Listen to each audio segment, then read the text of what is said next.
Hello, I'm Jake Boudrot, Civic Journalist at Tello Community Television. With me today is the first woman who was elected to be leader of the official opposition in Nova Scotia. Welcome to NDP leader Claudia Chender. Thanks so much. Glad to have the opportunity to chat today. On election night, your party won 9 seats. Mhm. What is your reaction to the results now that we're more than a week away? We're really excited to be building. I think what we felt through the campaign and certainly on election night was some momentum. I think official opposition is a great place for us to be. I think we've always been very effective in advocating for Nova Scotians and addressing challenges around healthcare and housing. We have more opportunity to do that now, and we certainly intend to. Despite becoming the official opposition, the NDP did not do as well outside of the Halifax Regional Municipality and the Cape Breton Regional Municipality, Mhm. finishing third, and in some cases, a distant third in seats in rural Nova Scotia, including Inverness and Richmond. How Mm. can the party improve this showing? Well, we had great candidates across the province. Our seats were concentrated in the urban areas, but as we did before the election, we will continue, we'll redouble our efforts to be in communities from one end of the province to the other. Certainly, I'm not a stranger to Richmond County or Inverness. I look forward to spending more time there. And I think that that's part of our project. And one of the great things about having a bigger caucus and a few more staff is that we have even more opportunity to be in those important community conversations from one end of the province to the other. So we have 50% more people, and that gives us more opportunity, especially as we advocate for Nova Scotians around natural resources, things, coastal protection, things that we know are really relevant to your listeners and watchers, to be in those conversations, to make sure that we have that local perspective when we're having those conversations. We're very committed to that, and I look forward to being back on the road very soon and to crossing the causeway before too long, to make sure that those conversations continue. Yeah, so it looks like what you're talking about is, going to those communities, reaching out at the community level, the Mm, grassroots level, and mm. engaging with these communities. I guess is what you're saying. Absolutely.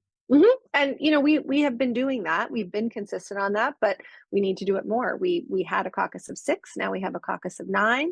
I spent a fair bit of time in Inverness over the summer, talking to various folks.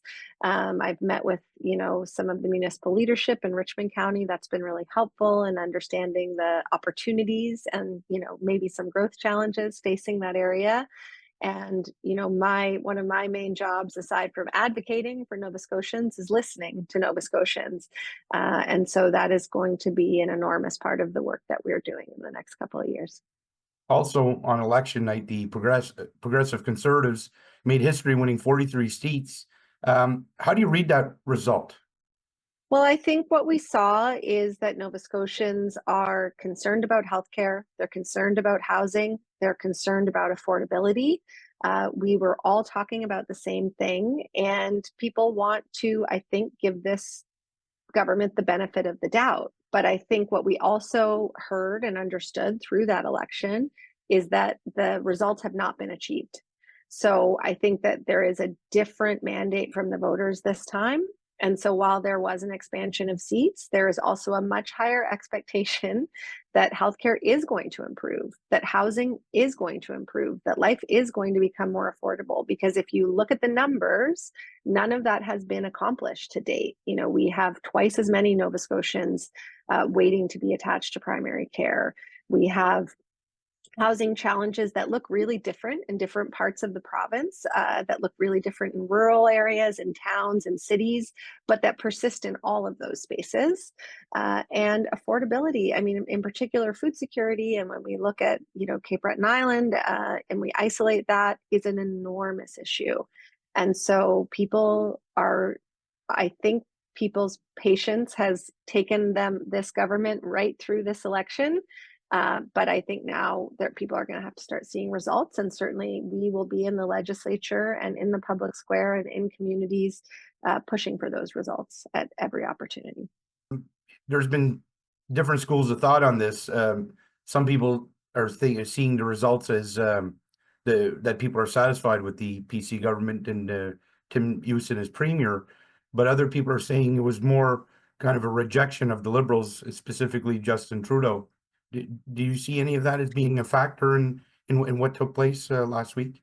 Well, I think that the idea that we needed to have a snap election and that the Tories needed to break their first law in order to fight Ottawa, I don't think was real, honestly. I think it was a good political opportunity, and we see that in the results, but I don't think it was real. But certainly they knew that there is broad dissatisfaction in Nova Scotia with the federal government, and the Liberal brand is challenged at the moment. And so I think that the Tories took that opportunity, and I think that certainly played a role.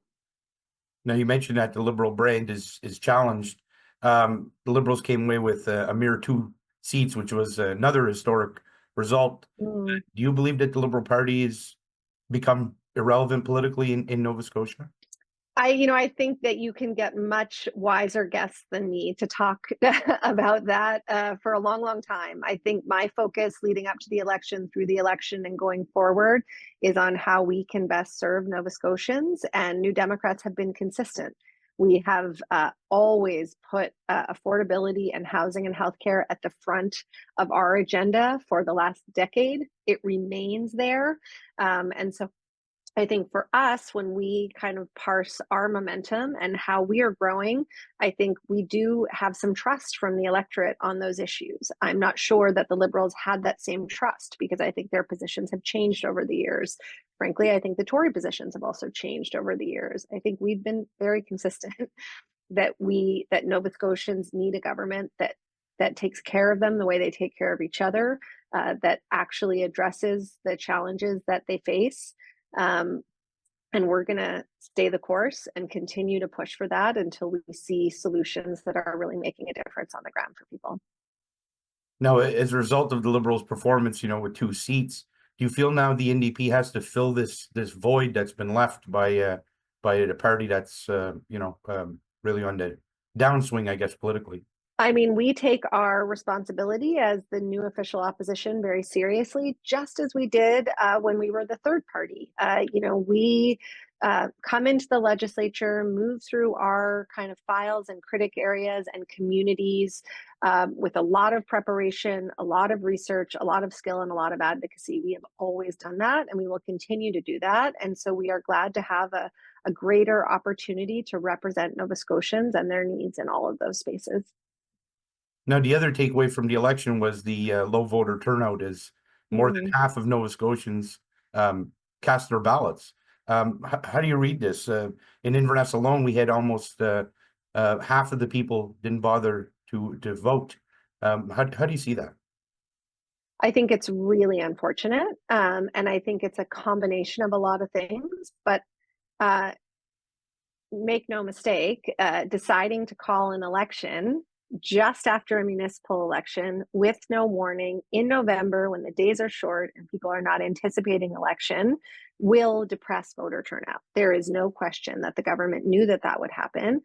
But then when you combine that with Election Nova Scotia's decision not to send voter information cards or do what I think would have been a genuinely comprehensive awareness campaign about making sure people know where to vote, is a terrible cocktail. And I think it resulted in the turnout that we saw.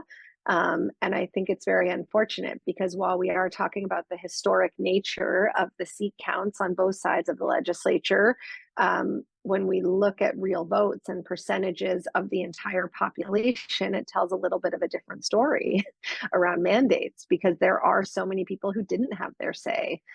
So that's certainly something I believe all parties need to work towards. And I think we should have a conversation around whether Elections Nova Scotia adequately did their job. Because, I think we saw Palmer Baniak had a column today talking about this. in Saltwire. But I think, the Elections Nova Scotia website crashed for an hour the morning of election day. It was the only way people could find out where to get to the polls other than contacting a party or a party office. I think that's really unacceptable, and it really did a disservice to our democracy. So I think we all need to work, all parties, the whole process, to change that result next time around in terms of getting people to the polls.